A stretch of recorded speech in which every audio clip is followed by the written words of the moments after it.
এখন আমি যে সমস্ত স্পেশাল কারণে প্রেগন্যান্সিতে জন্ডিস হয়, মানে যে কারণগুলো প্রেগন্যান্সিতে জন্ডিস করে অন্য সময় করে না, এরকম কারণগুলো এখন আলোচনা করব।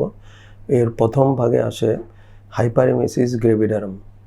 এটা 0.3 to 3.6% প্রেগনেন্ট মহিলাদের দেখা যায় 6 থেকে 8 সপ্তাহ প্রেগনেন্ট অবস্থা অথবা ফার্স্ট ট্রাইমেস্টার প্রেগনেন্সিতে এই অবস্থাটা শুরু হয়।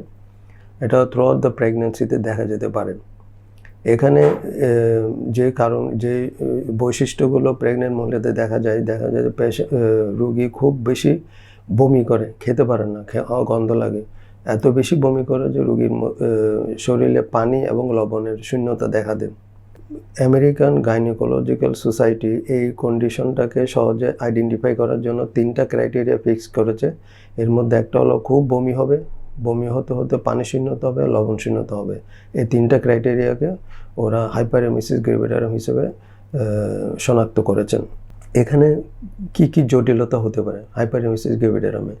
এখানে অতিরিক্ত বমি হওয়ার জন্য শরীর থেকে পানি চলে যায়, ফলে রক্তটা জমাট বাঁধার মতো একটা অবস্থা সৃষ্টি হয়, এটাকে বলে থ্রম্বোএম্বোলিজম। তারপরে হচ্ছে ভিটামিনের অভাব হয়, বমি করার জন্য ভিটামিনের অভাব, যেমন থায়ামিনের অভাবে ভার্নিক্স এনকেফালোপ্যাথি, রোগীর ভিটামিনের অভাব হয় এবং এখান থেকে আস্তে আস্তে রোগী একটু অজ্ঞানের ভাব হতে পারে। তারপরে ব্লিডিং, অতিরিক্ত বমির জন্য র্যাচিং হয়, খাদ্যনালীর মধ্যে প্রেশার পড়ে, এখানে ফেটে গিয়ে রক্ত বমি হতে পারে। তারপরে লবণের ঘাটতি এবং পানির ঘাটতি, লবণের ঘাটতির মধ্যে সোডিয়াম, পটাশিয়াম এগুলো কমে যেতে পারে। আরটা হলো রোগীর মধ্যে একটা মানসিক অশান্তি সৃষ্টি হয়, যেটাকে বলে সুইসাইডাল টেন্ডেন্সি।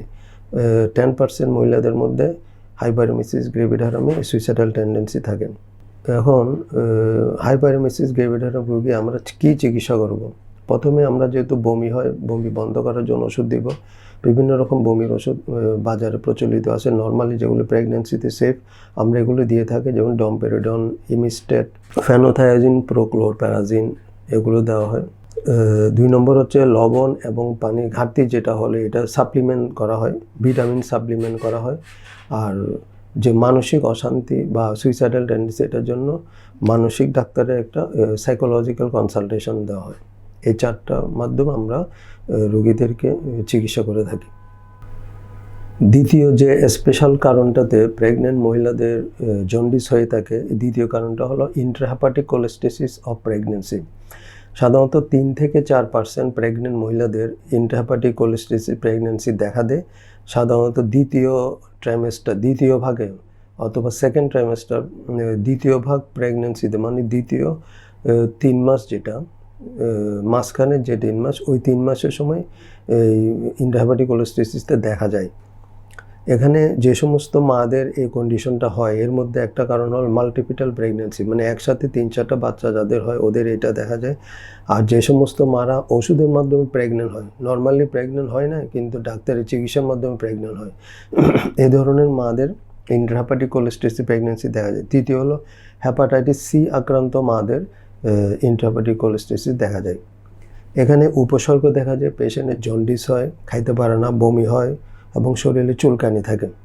এখানে জটিলতা যে সমস্ত হয়, যেমন বাচ্চা প্রেগনেন্ট ইউটেরাস বা জরায়ুর মধ্যে বাচ্চা মারা যেতে পারে, বা মরা বাচ্চা ডেলিভারি হতে পারে, অথবা নির্দিষ্ট সময়ের আগে বাচ্চা ডেলিভারি হয়ে যেতে পারে।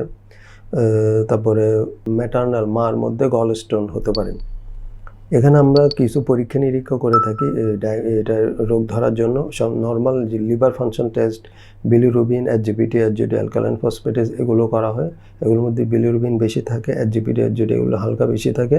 কিন্তু এখানে একটা স্পেশাল পরীক্ষা করা হয় সিরাম বাইল অ্যাসিড।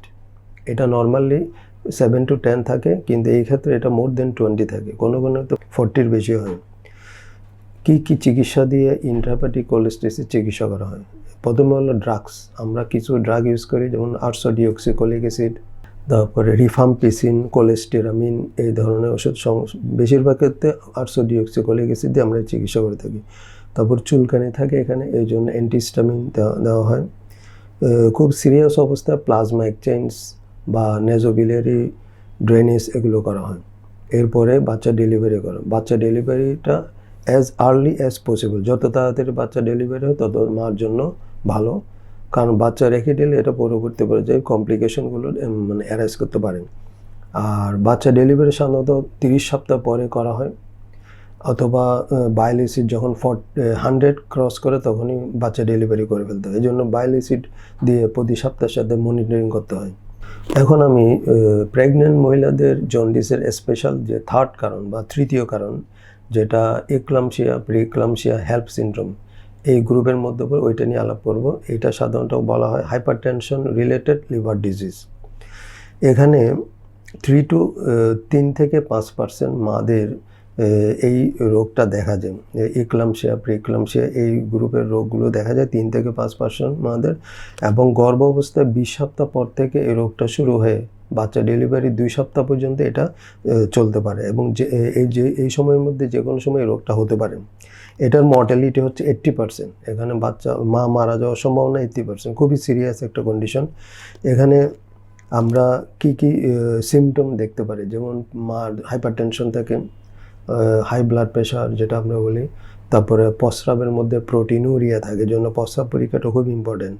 সাথে আমরা লিভারে কিছু সিমটম দেখতে পারি, জন্ডিস, কিডনির মধ্যে প্রস্রাব কম হতে পারে, শরীরে পানি আসতে পারে, নিউরোমে মার কনভালশন বা খিঁচুনি হতে পারে, তারপরে ব্লাডের মধ্যে রক্তশূন্যতা হতে পারে, ফুসফুসের মধ্যে শ্বাসকষ্ট বা পালমোনারি ইডিমা হতে পারে, আবার ব্রেনের মধ্যে সেরিব্রাল ইডিমা হয়ে কনভালশন হতে পারে। কোন কোন মাদের বা কাদের এক্লাম্পসিয়া, প্রিক্লাম্পসিয়া এগুলো কাদের বেশি হয়? সাধারণত বেশি বয়সে মা যারা হয় তাদের এটা বেশি দেখা যায়। ওবেসিটি, স্থূলতা, মাদের যদি স্থূলতা থাকে বা ওবেস অবস্থা থাকে তাদের এটা রোগ হতে পারে।